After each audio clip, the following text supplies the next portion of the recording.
Sit down. You're my date tonight. She said it like an order, sliding a chair out with her foot. And I sat before my brain caught up, because the woman Giving orders across a stranger's wedding was my ex-wife, the one I hadn't laid. eyes on in 3 years, since the afternoon we signed the papers that ended us without either of us ever raising our voice. Let me back up, because a sentence like that doesn't mean anything until you understand what the 3 years before it did to me, and how two people who never once screamed at each other still managed to take each other apart. I'm Daniel Ruiz.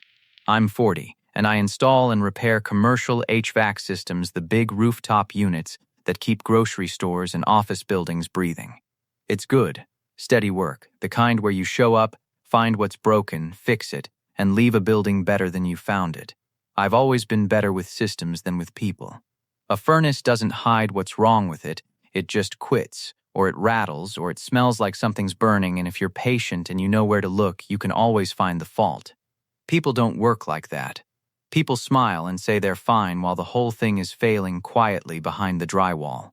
That was the trouble with my marriage. In the end, by the time I heard the rattle, the damage was already done. And I was a man who fixes things for a living, standing in the ruins of the one thing I couldn't. Her name is Elena. We were married 9 years. And I want to be honest about how it ended, because the how is the whole story.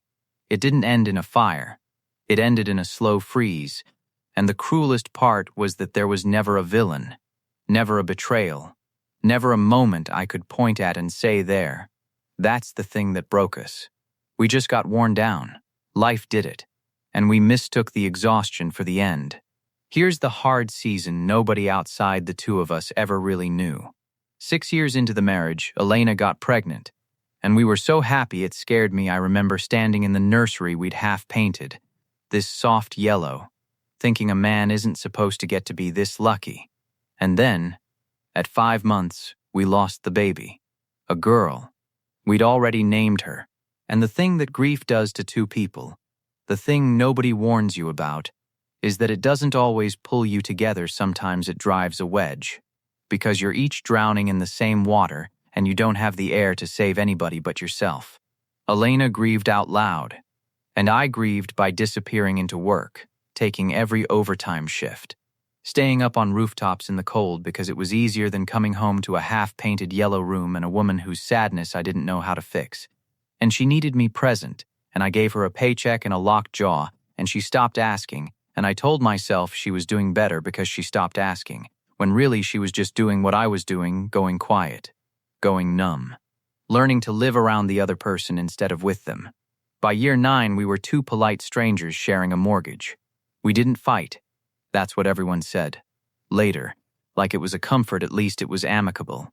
But amicable is its own kind of terrible. Fighting means there's still a current in the wire. We had gone completely cold.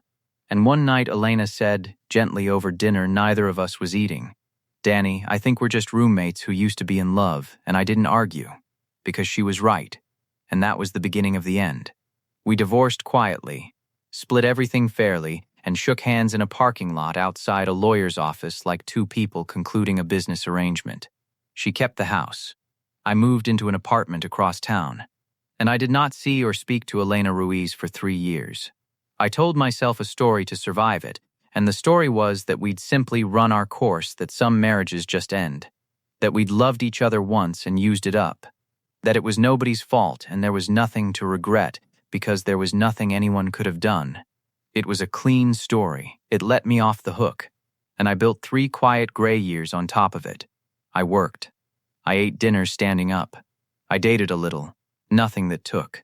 Because I was comparing every woman to a ghost I refused to admit I was still in love with. My buddy on the crew, Marcus, told me once, "Danny, you talk about your ex-wife like she died. She didn't die. She's across town. That's worse, man. Because across town you could actually do something about it." I told him to mind his own ductwork. He wasn't wrong. So, the wedding. It was Marcus's kid sister getting married. And I'd been invited because I'd known the family for years. And I almost didn't go. Because 3 years divorced, I'd become the guy who shows up late and slips out before the dancing, a room full of people promising each other forever, is a hard place to sit for a man who watched his own forever quietly ice over at a kitchen table. I told myself I'd stay through dinner and go. I was doing exactly that math, standing near the bar with a drink I wasn't drinking, when I saw her. Elena, across the room. 3 years older, and I knew her before my mind even formed her name. The dark hair. A little shorter now, the green dress, the way she held herself. My whole body did something complicated, cold and hot at once. And I actually turned toward the door, because every survival instinct I had said, leave now. You cannot do this. I'd spent 3 years and a whole rebuilt life not being in a room with this woman. She saw me before I could go. I watched her see me. And I braced for the polite nightmare, the little wave. The "Oh, Danny, hi. How have you been?" The careful small talk of two people who used to share a bed and now share nothing. That's not what she did. She looked at me across that whole room for a long moment. Something moving behind her eyes I couldn't read. And then she walked straight over, not drifting, not casual, walking with a purpose that made people step out of her way, and she pulled out the chair beside her at a half-empty table and slid it out with her foot and looked up at me and said it. "Sit down. You're my date tonight." I should have said something. Anything, a sensible man, a man with any self-protection left, says Elena. "What are you doing?" Or "I don't think that's a good idea." Or just no. Instead, I stood there with my heart going like a bad compressor, and then I sat down. Because apparently 3 years hadn't changed the one fact that had run my whole adult life, which is that I have never once been able to say no to Elena. "Okay," I managed. "What, Elena, what is this?" "Sit, eat something. You look thin." She said it exactly the way she used to, that same dry, take charge tone, and it went through me like a current. "I'll explain, but not all at once, because if I try to say all of it at once, I'll lose my nerve. And I have been working up to tonight for a long time, so just let me do this the way I need to do it. Okay? You've been working up to this," I repeated slowly. She didn't answer that. She just handed me a bread roll like it was the most natural thing in the world for a man to be handed bread by the wife he'd divorced 3 years ago, and I took it. Because what else do you do? And then, over the next hour, I started to notice things. It's the kind of thing I'm built to notice. I find faults in systems for a living. I see the places where the story somebody's telling doesn't match the wiring underneath. And the wiring under this wedding didn't add up. The seat, first. When I really looked, there was a little place card at my spot. My name, Daniel, in calligraphy. At a wedding I'd RSVP'd to alone, late, as a single guest. Nobody assigns a lone divorced man a calligraphed seat directly beside his ex-wife, by accident. Somebody had placed me there. On purpose. The invitation, second. I'd wondered, vaguely, when it came, why Marcus's sister had sent me a formal invite. I knew the family, sure, but not that well, not calligraphy and +1 well. It had struck me as generous, and I hadn't thought past it. Now I thought past it. And then the song. Midway through the dinner, the band, not the DJ, the actual band, played a particular old song, slow, a little obscure, not a wedding song at all, and I knew it in my bones because it had been playing on the radio in my truck the night I first kissed Elena Ruiz 11 years ago. In a parking lot, both of us pretending we weren't freezing. I had never heard that song at a wedding in my life. I turned to look at her, and she was very carefully watching the band and not me. I set down my fork. "Elena, did you plan this?" She went still. The seat. The invitation. "That song, Elena, that's our song from the truck. Nobody knows that song.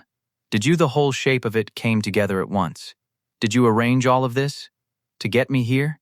For a long moment she didn't say anything, and then she set her own fork down and turned to face me, and the take charge armor came off her all at once. And underneath it was something I hadn't seen in 3 years. Elena. Scared. Completely undefended. "Not here," she said quietly. "Please, can we go outside? I'll tell you everything. I promise. I just can't do it at a table with 200 people watching." There was a little garden off the side of the venue, strung with a few lights. Quiet. We walked out into the cool evening and stood there. Two people who'd last stood this close in a lawyer's parking lot 3 years ago. And I said, "Tell me, All of it. And she did. I've been planning tonight for 4 months, she said. And she said it not like a confession of something clever, but like a woman setting down a weight she'd carried too far. When I found out Marcus's sister's wedding was happening and that you'd probably be invited, I went to her. I asked her to seat us together. I asked the band to learn the song.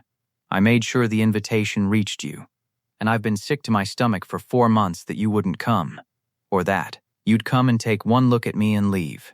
She wrapped her arms around herself. I did all of it because I've spent 3 years trying to work up the courage to just call you, and I never could, and I finally decided that if I couldn't be brave with a phone, I'd be brave with a whole wedding. Why? I said. It came out rough.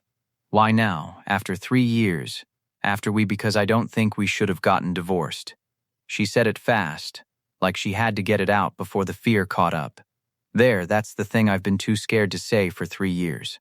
Danny, I don't think we ran out of love.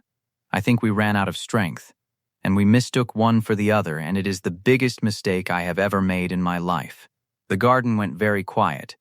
Somewhere inside, the band played on. We lost her, Elena said, and her voice cracked on it, and neither of us had to say who her was. The little girl in the yellow room we never got to meet. We lost her, and it broke both of us.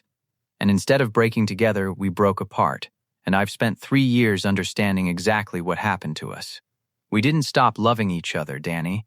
We got so buried under that grief that we couldn't feel anything anymore, including each other, and we looked at all that numbness and we decided the marriage was dead. But it wasn't dead.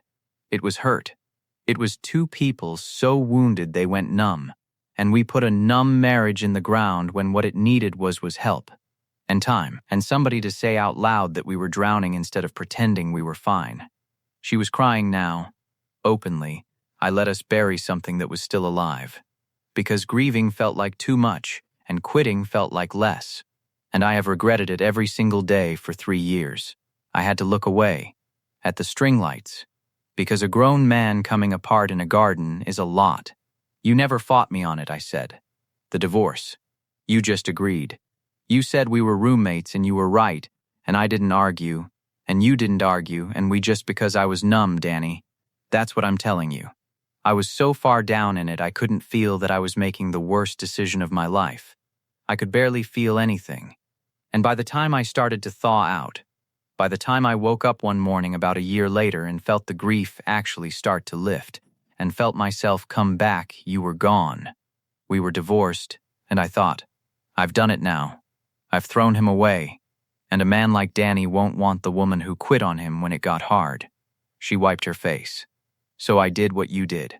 I told myself a clean story, that we ran our course, that it was nobody's fault, and I lived inside it for 2 more years. And then I couldn't anymore, because it was a lie, and I'm done living in it. Why do you think my voice wasn't working right? Elena, you don't know that I could be seeing someone, I could have moved on. You can't just plan a wedding and assume, are you? She said.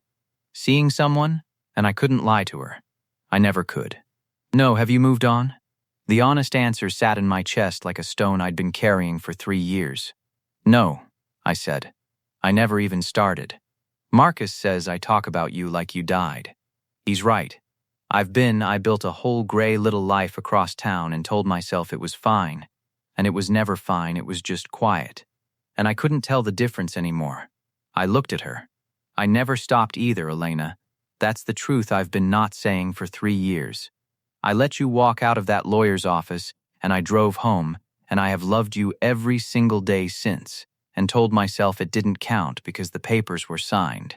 She made a sound that was half sob, half laugh, and stepped closer. But you should have told me, I said. And now the other thing was coming up, the harder thing. 3 years, Elena. If you woke up a year in and knew if you knew it was a mistake, you could have called. You could have knocked on my door. We lost 3 years on top of everything else we lost, because you decided alone that I wouldn't want you back. You made that choice for both of us the same way we made all the quiet choices that killed us by not saying the thing out loud. She flinched, because it landed, and then she nodded because it was true. I know. You're right. I was a coward twice, once when I let us divorce without fighting. and once when I knew better and stayed quiet for 2 more years. I'm not going to stand here and tell you I did any of it right. I did it scared, and scared makes you selfish, and I've got no defense except that I'm here now, finally, having built a whole wedding around the truth because I couldn't fit it into a phone call. She looked up at me, wrecked and hoping at once. I'm not asking you to fix it tonight. I know 3 years is real. I know grief is real and what we did to each other is real. I just needed you to know that I don't think it was over. I think we quit. And I think quitting and being finished are 2 different things, and I've spent 3 years learning the difference the hard way. And then she reached into the small bag she'd been carrying all night and took something out and put it in my hand. And when I saw what it was, my throat closed completely. It was a paint chip, a little rectangle of soft yellow, the exact yellow, the nursery yellow, the color we'd half painted a room the summer we thought we were the luckiest people alive. She'd kept it. 3 years, through the divorce and the sold-off crib and everything, she'd kept the paint chip. I never let anyone repaint that room, she whispered. It's still half yellow.